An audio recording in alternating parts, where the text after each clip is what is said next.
The last of the 10 inmates who escaped from a Louisiana jail back in May was captured in Atlanta. Latest on Derrick Grove's capture in Atlanta and the details of how it all went down, including that trustworthy tip. The fugitive captured in Georgia after escaping from a jail in New Orleans is in court. 11 Alive Stefanich Haynock joins us live from the Fulton County Jail. And Steph, this comes after he was on the run for months. What's happening now?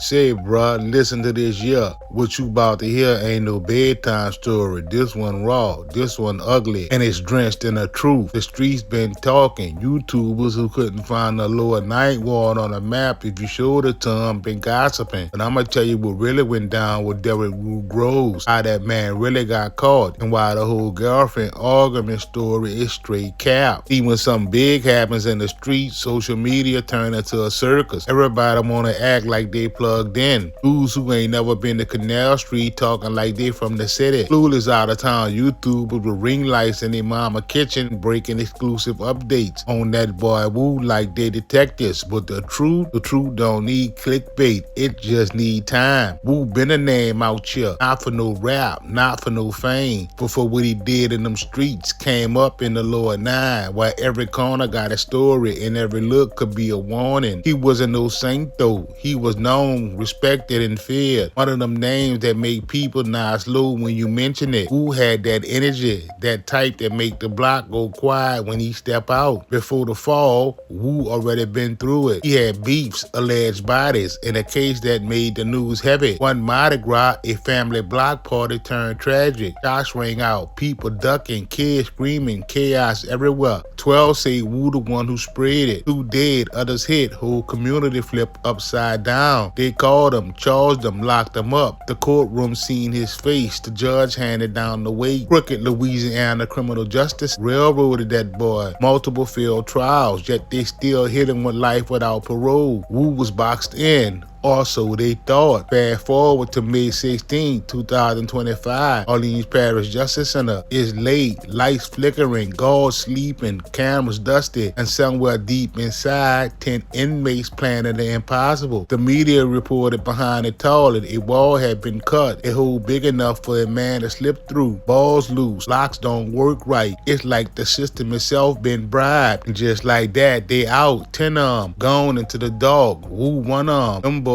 left behind and messages on the wall. Too easy, laugh out loud. That's the kind of arrogance you only get from somebody who beat the odds before. Next morning, chaos, sirens, helicopters, the jail looking dumbfounded, like how we let 10 dudes loose overnight. The incompetent sheriff start pointing fingers, design flaws, staff shortages, procedural issues. But in the hood, the whistles was different. People said Woo had help, inside connections, maybe even the woman playing a role of a messenger, helping calls slide past the system. Word spread fast. 16 people later charged for helping them escape. Money transport, shelter, a whole network keeping them boys afloat. Some real underworld logistics type shit. One by one, they started getting caught. Atlanta, Houston, BR, you name it. But not that boy Woo. He was gone like smoke. Vanished, no trace, no sightings. Dude turned into a ghost with a warrant for 5 straight months. Then came the bullshit. The internet lit up. YouTubers smell blood, start running with wild stories. Woo got caught cause his girl ratted. He argued with his shorty. She dropped his low. She flipped when he went ghost. All cap. But see, lies spread faster than truth cause they flashy. Nobody wanna hear about the investigation and data analysts. They wanna hear about drama, betrayal, heartbreak. Love turned sour, get more clicks than Crime Stoppers got a call. And these clout chasing out of town YouTubers knew it. They went full circles mode. Who got caught cause his girl snitched. She dropped his location after an argument. She called the feds out of spite. Each one messenger louder, faker. Dudes with thumbnails and red circles talking like they was on the case. Same fake screenshots, same recycled lies. They sold drama cause drama paid the rent. Proof?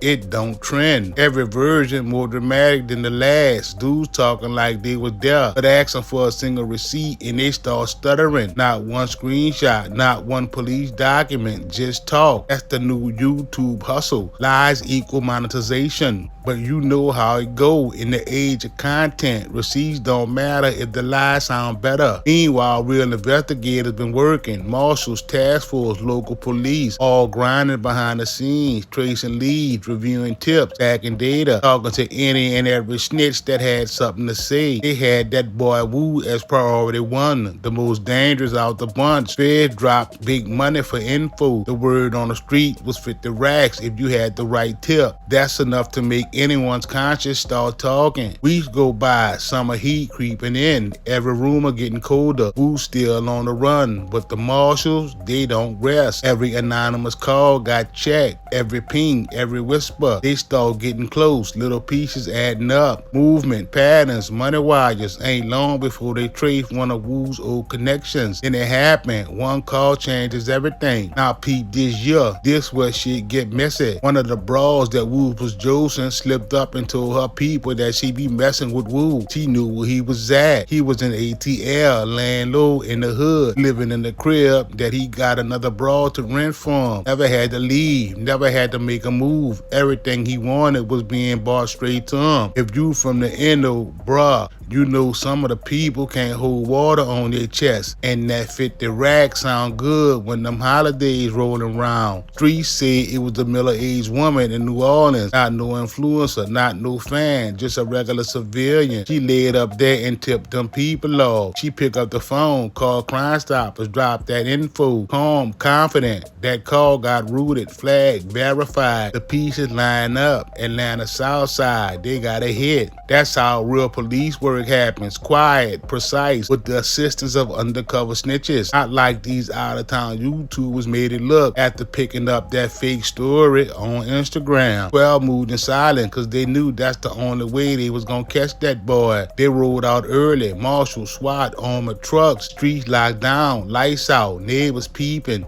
They hit the house like thunder, flashbangs popping, dogs barking, tear gas smoking. They clear the rooms, check the closets, flip the mattresses. Nothing but empty weed packages, junk food wrappers, and AK bullets. Then they peel back the panels in the basement. There's a crawl space, and under that dirt and insulation, there he was, that boy Wu. Sweaty, shirtless, silent, eyes open, arm like he knew it was over but wasn't about to panic. They drag him out slow, cuff him up, cameras roll. That boy smirked, blew a kiss to the lens like even in defeat he had to perform. That's that NO ego, that's reputation, that's street meeting reality. They walked that boy to the van barefoot. That image hit every timeline. The final shot in the movie he didn't script. Next day, judge in Atlanta asked if he fighting extradition. Wu just shake his head, said, nah, send me back to where I'm from. No fight left, just acceptance. That's when you know the game really over. The energy gone, the myth cracked. Jumpsuit and handcuffs. Derrick Groves appeared before a Georgia judge Thursday morning.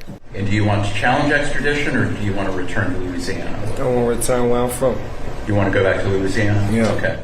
Now back to them lies. All that talk about his girlfriend, complete fabrication. All that talk about next door neighbor making a call, no official reports, no connection. The woman who gave the tip wasn't even involved with him. On top of that, she lived in New Orleans, which is where exactly the call came in from. She was a New Orleans resident who got the word on what the streets missed. Either she had the courage to say something or she desperately needed that bag. That's the real story. No drama, no jealousy, no betrayal. Just one woman out to snatch that 50 racks. That version don't trend, right? That version don't get thumbnails with red circles and fake screenshots. That version don't get 1 million views because the truth ain't sexy enough. Truth don't got an algorithm. It's steady, it's patient, it's boring until it hits. And everybody want to rewrite history like they knew it all along. And that's the danger of this new world we in. Back in the day, rumors stayed on the block. Now it go viral across states in minutes like it's 100% true. And when that happens, real fast get buried under jokes. Whose girl got her name dragged for something she ain't even do. People believe some of these YouTubers before they believe evidence. And that's the disease of the internet. No accountability, just entertainment. You watch these documentary channels with sound effects and slow motion, and they narrate like they know that boy, but they ain't never read a case file, nothing. They don't care about truth, they care about story. They act like they trying to solve the case and capitalize on it. Who became a storyline, not a man on a run. That's how the system keep recycling the same shit. But let's not get it twisted. This ain't a redemption story, it's a reality check. They claim that boy committed heinous acts, caused pains, ducked justice, and got caught. So next time you scroll past some slick thumbnail saying the shocking truth behind Wu's arrest, remember what's really shocking: how quick people trade facts for fantasy, how easy lies feel when the thumbnail is eye-catching, how the truth get lost in hashtags and hot takes. Wu wasn't caught because of no love affair gone bad. The hood might glamorize the escape, but real ones know freedom bought through lies don't last, it crumble. Every empire built on fake stories falls the same way, loud, fast, and ugly. Wu tried to run from accountability, and the streets caught up with him, not through betrayal by his girl, not through heartbreak, but through reality, cold, unfiltered, and final. That's how the game ends, not in music videos or rumor blogs, but in a dusty crawl space in Atlanta, with flashlights blinding his eyes and 12 yelling his name. That's real life. That's the truth they don't want to tell. So yeah, let them saying YouTubers keep talking. Let them build stories out of smoke. But the real ones, we know better. We know Wu ain't fall because of no girlfriend type shit. He fell because of a tip from a woman in the endo. That's the kind of truth you can't monetize. At the end of the day, when all the lights fade and the noise dies down, it's always the quiet voices that change everything. So remember this year, next time you hear them talk about that boy Wu, he ain't get caught by no lovers fight. He got caught by the streets themselves, with the one person that made